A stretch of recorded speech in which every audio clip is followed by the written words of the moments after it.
Ever wonder why some people just seem to have it all together? You know that one friend?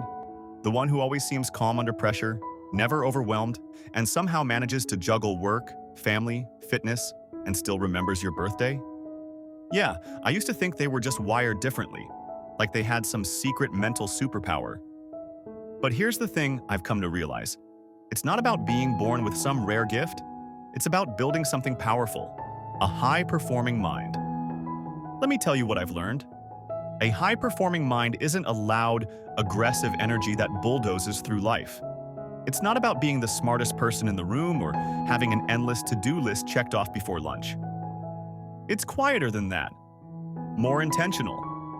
It's about learning how to stay centered when life gets chaotic, how to focus when distractions are everywhere, and how to keep going even when your motivation is nowhere to be found. Imagine this. You're in the middle of a stressful week, deadlines piling up, your phone buzzing nonstop, and that annoying voice in your head saying you're falling behind.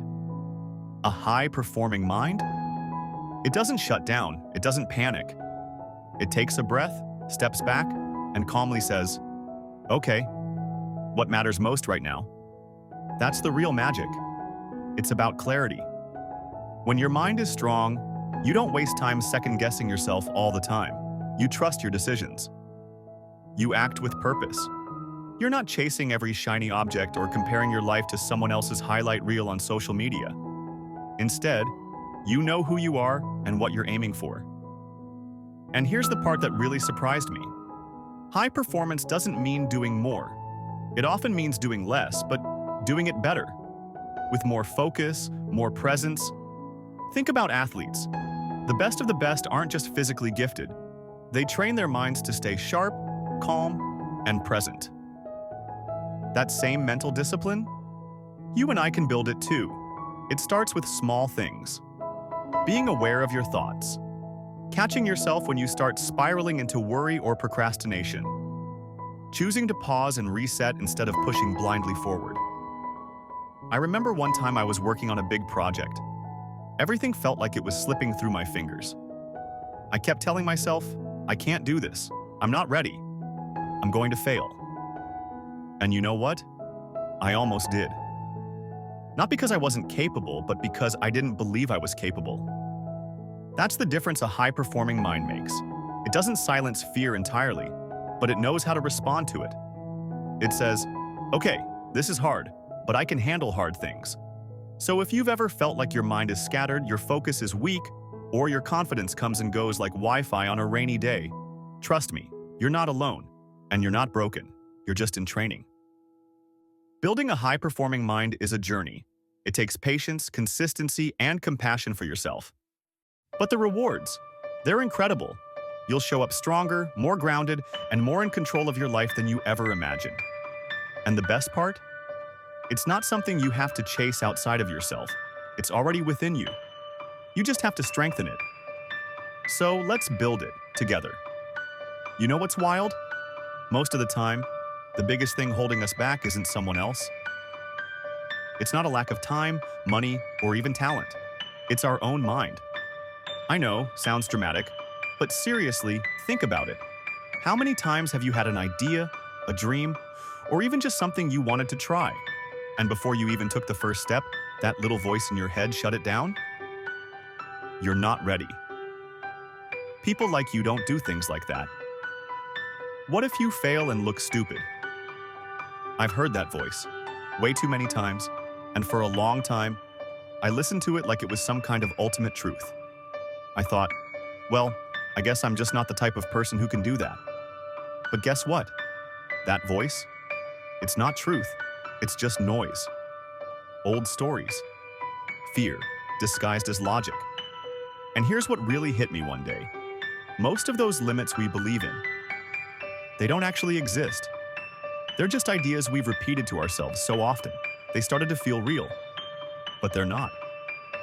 They're fences we built in our minds, and we forgot we were the ones who put them there in the first place.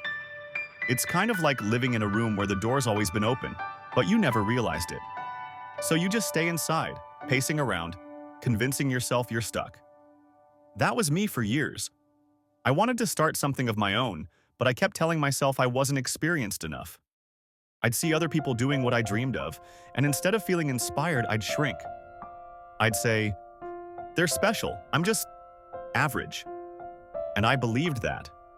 Until one day I finally stopped and asked myself, what if the only reason I'm not moving forward is because I keep telling myself I can't? That question? It changed everything.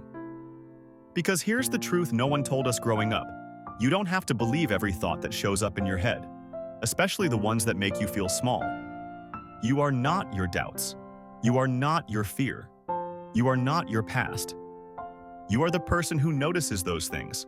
And that means you have the power to choose a new belief, a new story. And that's how a limitless mind starts to grow. Not by pretending fear doesn't exist, but by refusing to let it decide what's possible. Let me be real with you. It's not easy at first. When you've lived with self-doubt for so long, it becomes your comfort zone. It feels weird to suddenly say, wait, maybe I can do this. You almost feel like a fraud, right? Like you're faking confidence you don't actually have. But the secret is, everyone starts that way. Confidence doesn't come before action. It comes after. You build belief by doing the thing, even when your hands are shaking. You push a little. You try.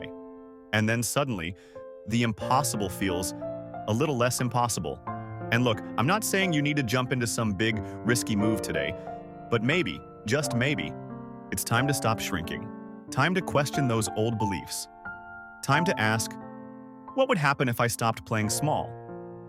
Because here's what I believe now, with every bit of my heart. You are way more capable than you've let yourself believe. There's more strength in you, more creativity, more courage, but none of it can come out until you stop letting fear sit in the driver's seat. So, if you've been waiting for a sign, this is it. You're not stuck. You're not broken. You've just been telling yourself a story that doesn't serve you anymore. And now, you get to write a new one. You know what no one really teaches us growing up? How to actually deal with our emotions. I mean, sure, people tell you not to cry too much, not to get angry, not to take things personally, but no one really says, hey, here's how you handle it when your chest feels tight and you want to scream or shut down. For the longest time, I thought being strong meant pretending everything was fine. Like, if I could keep smiling and powering through the day, that somehow meant I was in control. But honestly, that kind of control was exhausting. It wasn't strength, it was suppression. I wasn't managing my emotions. I was burying them and hoping they'd disappear on their own. Spoiler alert, they never did. It all kind of hit me during one crazy week at work. Deadlines everywhere, people constantly messaging me, and on top of that, something personal was going wrong behind the scenes. I kept telling myself, just keep it together. Push through, but inside I was unraveling. One night, I remember sitting in my car in the parking lot after work, engine off, just staring at the steering wheel like I couldn't move. That's when I realized I didn't need to stay strong. I needed to feel what I was actually feeling. The truth is, emotions aren't the enemy. They're signals. When you're stressed, it's your body saying, hey, something's off.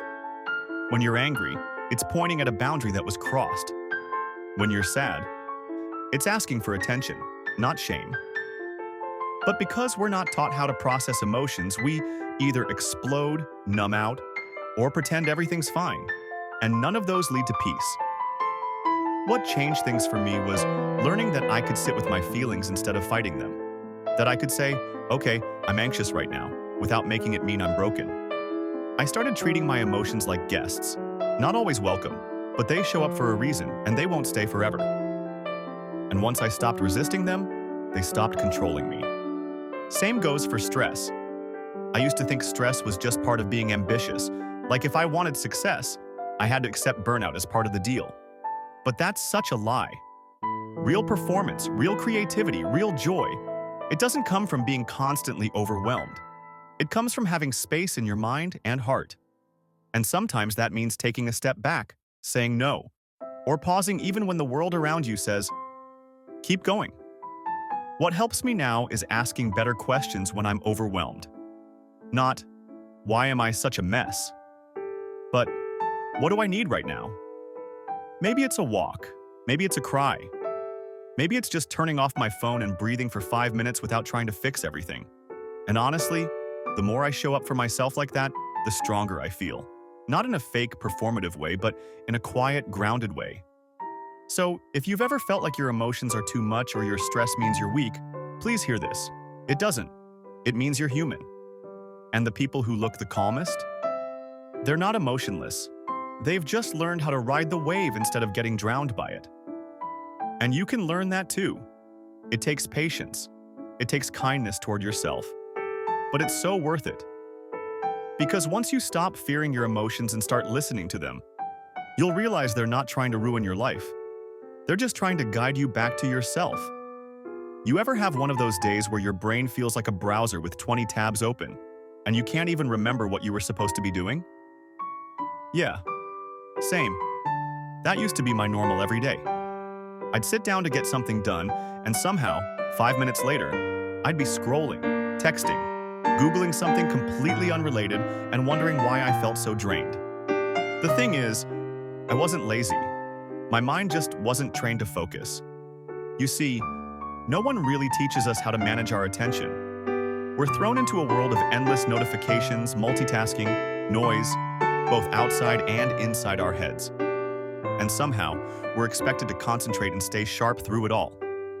Honestly, I didn't even realize how scattered I'd become until I tried to sit in silence for just 5 minutes, and couldn't. That's when I stumbled upon this idea from the book. Your attention is like a muscle. The more you let it wander, the weaker it gets. But if you start training it, gently, consistently, it begins to hold steady. It begins to obey you. And no, I'm not talking about forcing yourself to stare at a screen or white-knuckling your way through boring tasks. I'm talking about building small habits that help you become mentally present, like starting your morning with intention, like doing one thing at a time instead of 5, like putting your phone face down during dinner or writing a to-do list with only 3 priorities. You know what changed everything for me? Taking time to slow down before speeding up. I started journaling in the morning, just 5 minutes. Not writing anything profound, just clearing the mental junk. It was like brushing my brain before the day started. And slowly, I noticed I could think more clearly. I could focus longer. I wasn't jumping from one thought to the next like a pinball machine. Another big shift? I learned to protect my energy. Not every notification deserves a reaction. Not every email needs an immediate reply. It's okay to turn things off. It's okay to say no. The world can wait. Your peace can't. The author talks about how mental clarity isn't something reserved for monks or geniuses. It's something you practice. You can train your mind to be your ally, not your enemy. And when you do, life feels less chaotic. You actually finish things. You feel good about your progress, and best of all, you stop feeling like you're constantly behind. One of the most powerful exercises I tried was the reset breath. Super simple. When you catch yourself overwhelmed or distracted, just pause. Take one slow, intentional breath and ask, what do I really want to focus on right now? That one moment of mindfulness can change the whole trajectory of your day. So if you're like I was, distracted, scattered, tired of always feeling behind, don't be too hard on yourself. Your brain isn't broken, it's just overstimulated. But with a little practice, a little space, and a lot of kindness, you can retrain it. You can reclaim your attention, and with it, your power. It's not about being perfect, it's about being present. And honestly, that one shift alone might be the biggest game changer of all. You know, for the longest time, I thought confidence was something people were just born with. Like, some folks just walk into a room like they own it, while others, like me, stand off to the side, second-guessing every word. I used to believe that confidence meant being loud, bold, always sure of yourself. And since I wasn't any of those things, I figured I just wasn't the confident type.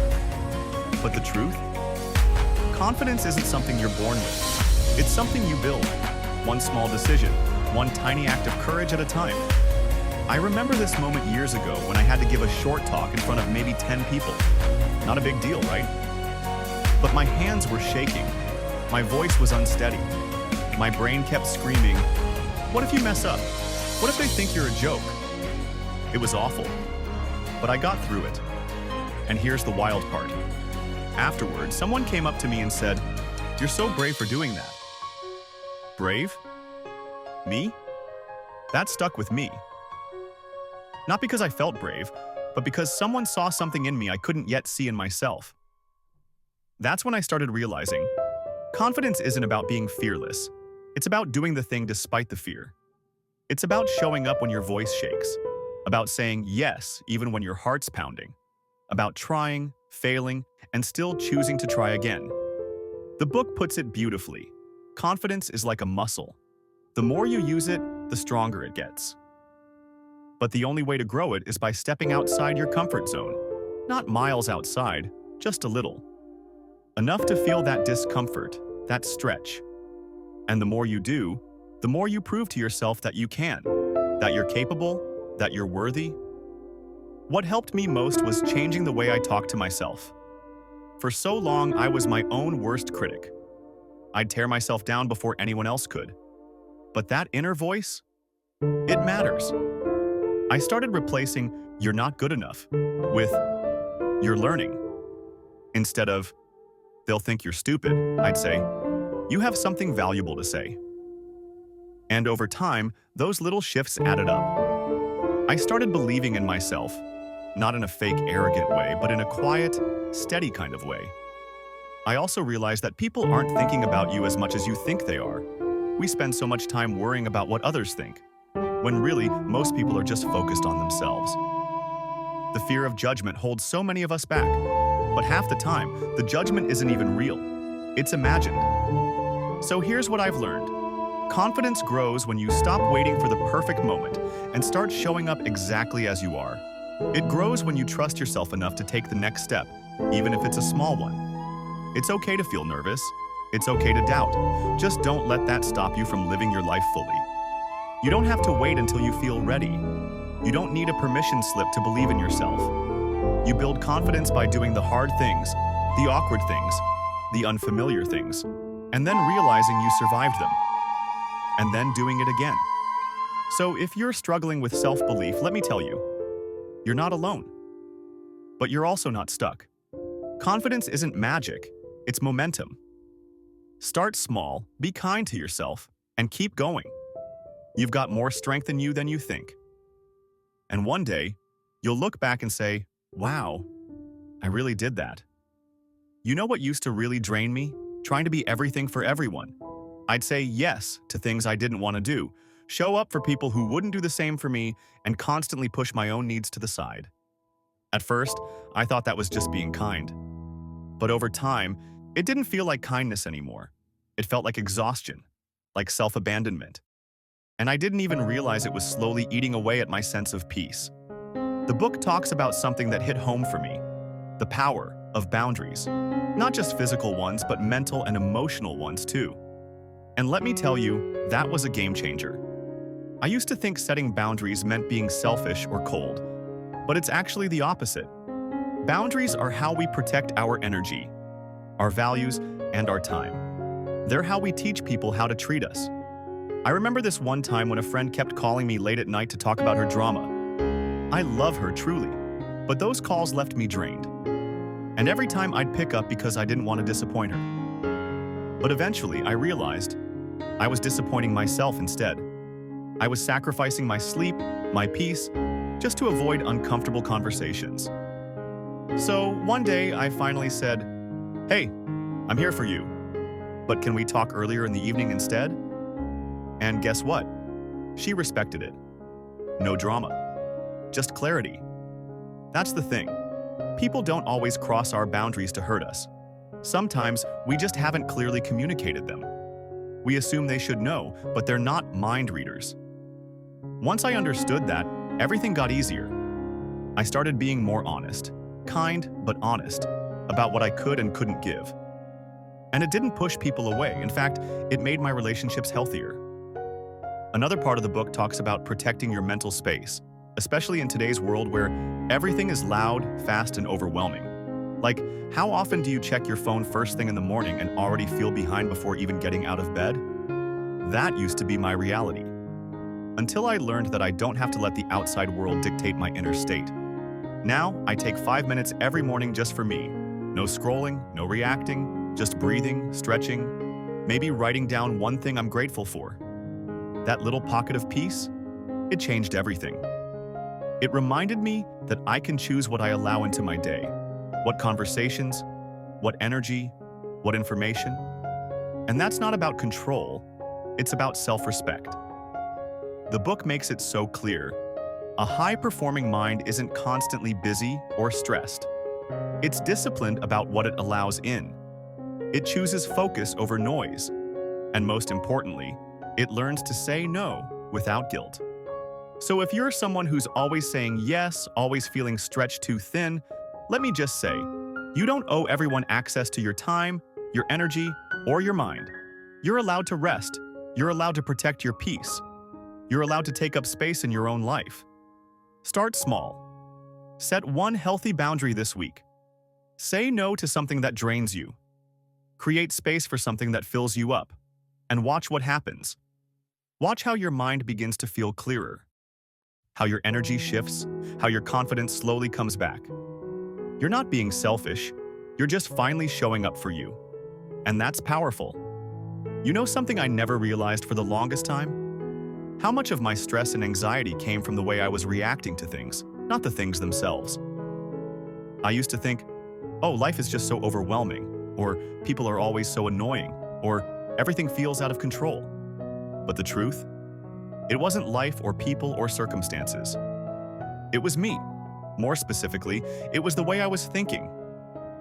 There's a part in the book that completely shifted my perspective. It's about mastering your emotions by becoming more aware of your thoughts. Sounds simple, right? But wow, it runs deep. You see, we go through life on autopilot. Something happens, we react. Someone says something rude and boom, we get angry. We fail at something and instantly, we feel like a failure. But what if we could pause, just for a second? What if we could notice our thoughts before letting them take over? I started practicing that, just noticing. Like, if I spilled coffee on my shirt before a meeting, instead of saying, ugh, I'm such a mess, today's ruined, I'd catch that thought and ask, is this really a disaster? Or is it just a small inconvenience I can handle? That tiny shift, questioning my own thoughts, helped me stop turning every small problem into a full-blown meltdown. And here's the thing, most of us don't learn in school. Emotions aren't permanent. They're like waves. They rise, they fall, and they pass, but only if we let them. Most of us either suppress what we feel or let it explode. But there's a better way. The book calls it emotional regulation, but really, it's just learning to sit with what you feel, without judgment. Just saying, okay, I feel anxious right now. That's okay. Let me breathe through it. Breathing helped me a lot. I used to roll my eyes when people said, just breathe. But honestly, when you take a deep breath, you're signaling to your body that you're safe, that you're not in danger, and when your body relaxes, your mind starts to calm down too. One small breath can create space between what happens and how you respond. Another game changer? Journaling. I'm not talking about writing pages of poetry or anything, just taking 5 minutes to get my thoughts out of my head and onto paper. It helps me see patterns like, oh wow, I always spiral when I feel unprepared, or I get defensive every time someone critiques me. That kind of awareness is gold, because you can't change what you don't notice. The book explains it perfectly. Mastering your emotions doesn't mean never feeling upset, scared, or angry. It means knowing what you're feeling, why you're feeling it, and choosing how to move forward anyway. It's like having emotional intelligence, but for yourself.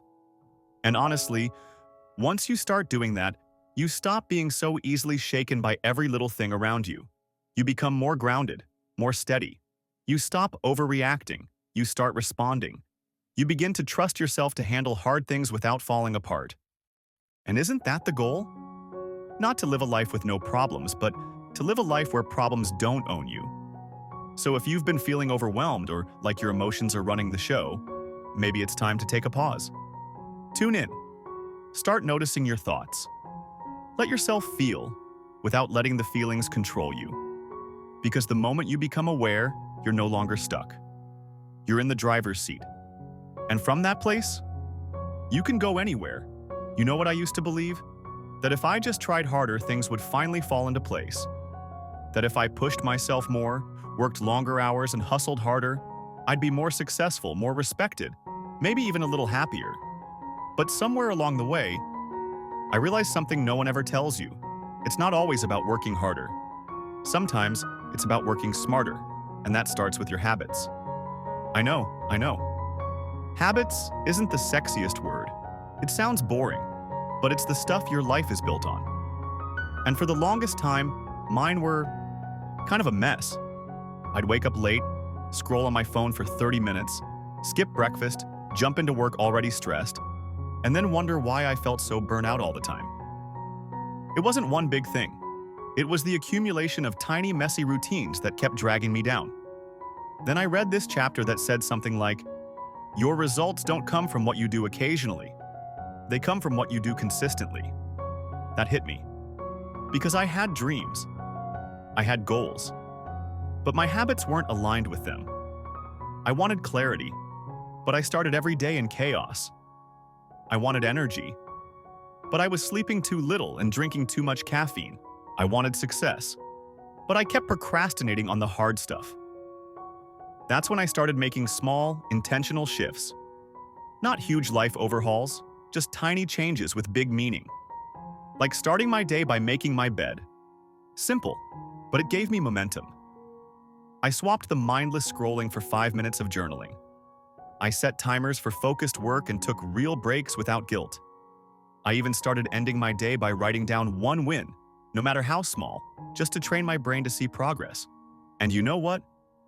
Those little habits started adding up. I didn't become a different person overnight, but slowly, my days started to feel more manageable. I stopped feeling like I was chasing life and started feeling like I was creating it. One thing the book emphasizes is this: habits shape your identity.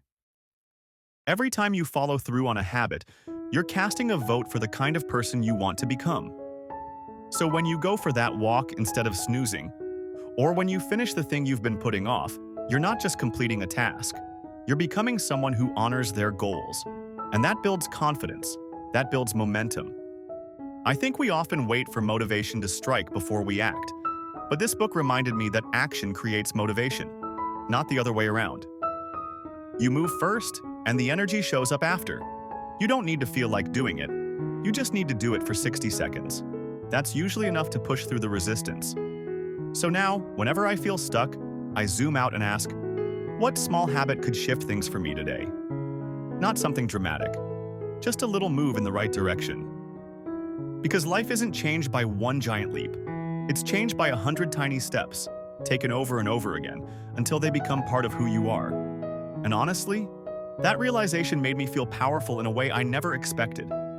Because for the first time, I wasn't waiting on some big break or perfect plan. I had everything I needed in my daily choices to build the life I wanted. So yeah, habits might sound small, but trust me, they're everything. You ever notice how easy it is to beat yourself up over the smallest things? Like, you forget to respond to a message and suddenly you're calling yourself lazy. Or you mess up at work and your brain instantly goes, "Of course, I always screw things up." I used to live in that headspace constantly, and honestly, it's exhausting. Because no matter how hard I tried, it never felt like I was good enough. But then I read this part of the book that really stuck with me. The way we talk to ourselves matters more than we realize. You know that voice in your head? The one that narrates everything? For most of us, that voice is kind of a jerk. It's critical, harsh, and impatient. And the worst part? We just accept it. We think, that's just me being honest with myself. But imagine if you spoke to your best friend the way you speak to yourself. You'd probably lose that friendship pretty fast.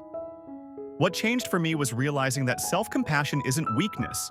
It's a superpower. And no, it's not about letting yourself off the hook or making excuses. It's about giving yourself the same understanding you'd give to someone you love. It's about learning to say, I'm struggling right now, and that's okay. I'm doing the best I can with what I have. When I started shifting that inner dialogue, everything else started shifting too. I wasn't so afraid to try new things, because failure didn't feel like a personal attack anymore. I wasn't constantly anxious about being perfect. I gave myself room to grow, mess up, and grow again. The author explains that you can't build a high-performing mind on a foundation of self-hate. It just doesn't work. Real growth, sustainable growth, comes from a place of kindness. And that was wild to me, because I'd always believed I had to be tough on myself to succeed. But what I actually needed was support, not punishment. So I started catching myself in those moments, the ones where I'd say something like, "You're so behind," or "You're not smart enough." And I'd ask, would I say that to someone I care about? If the answer was no, I'd rephrase it. Sometimes it looked like, "I'm overwhelmed right now and that's okay. I can take it one step at a time." Other times it was, "That didn't go how I planned, but I'm proud I showed up." And let me tell you, those tiny shifts in self-talk, they add up. You stop spiraling. You recover from setbacks faster. You don't waste as much energy doubting yourself, so you actually get more done. You become a better friend to yourself, and weirdly, that makes you stronger, not softer. There's this quote I loved from the book. "The relationship you have with yourself sets the tone for every other relationship in your life." And it's true. When you treat yourself with more compassion, you become more patient with others too. You become more open, more grounded, more at peace. So if you're tired of that voice in your head tearing you down, maybe it's time to change the conversation. Not because you're broken, but because you finally realize you're worth speaking kindly to. Growth doesn't require perfection. It just requires presence and a little more love for the person you've always been. You ever get that nagging feeling like you're not making progress fast enough? Like you're doing all the right things, working hard, setting goals, staying focused, but something still feels stuck? Yeah, me too. And honestly, it used to drive me crazy. I'd look around and wonder, why does everyone else seem to be moving forward while I feel like I'm standing still? Turns out the problem wasn't my effort. It was my environment. This was a game changer for me. You can't grow in soil that keeps you stuck. The author talks about how your surroundings, the people you hang out with, the habits you reinforce, even the physical space around you, all play a massive role in how your mind functions. And I know that sounds kind of obvious, but we rarely stop and really look at it. For example, I had a friend group I'd been close with for years. Great people, really. But whenever I'd talk about a new idea, something I was excited to build or try, the response was always the same. "That's risky," or "You sure you're not aiming too high?" And the thing is, they weren't trying to be negative. They just saw the world differently. Comfort zones were their home. And slowly, their doubts started shaping my own. It wasn't until I started spending more time around people who believed in growth, people who challenged themselves and talked about possibilities, that something in me shifted. I realized I'd been trying to evolve in an environment that didn't support evolution. And that's like trying to train for a marathon on a treadmill that doesn't work. No matter how motivated you are, you're not going anywhere. The author calls this concept designing your mental ecosystem. It's not about cutting people off or uprooting your entire life overnight. It's about becoming intentional about what and who you're letting influence your mindset. Who do you listen to daily? What kind of content are you consuming? Do the people closest to you bring energy, or do they quietly drain it? And it goes deeper than just people. I looked at my space too. My desk used to be chaos, papers everywhere, distractions all around. I'd try to sit down and focus, but everything around me screamed disorder. So I made a few changes, cleaned it up, put a few books that inspired me nearby, left post-it notes with reminders of my values.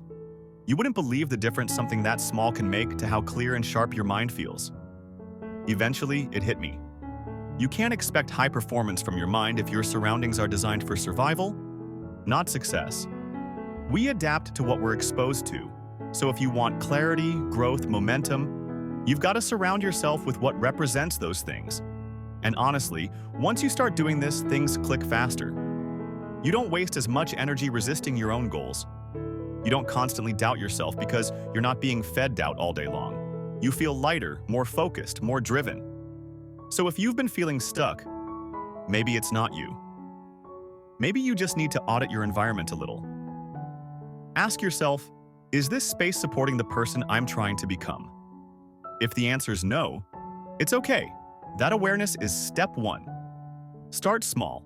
Shift one thing at a time. But trust me, when your outer world starts aligning with your inner goals, that's when the real magic happens. So, if there's one thing I hope you take away from all of this, it's that a high-performing mind isn't something you're born with. It's something you build. Step by step, choice by choice. Whether it's managing your thoughts, creating a supportive environment, or simply learning to slow down and focus, every little habit matters. You can train your mind to work for you, not against you, and when you do, everything changes. If this video gave you even one idea that stuck with you, please give it a thumbs up. It helps more than you know. And hey, if you're into content like this and want to keep growing with me, hit that subscribe button and don't forget to turn on the bell so you don't miss what's coming next. I'd love to hear your thoughts too. What part of this spoke to you the most? Drop a comment below. I always read them. And if you're ready to take it deeper, check out the book A High-Performing Mind through my affiliate link in the description. It's a small step that could lead to a major breakthrough, and using the link helps support the channel at no extra cost to you. Thanks so much for watching, and I'll see you in the next one. Stay sharp and keep growing.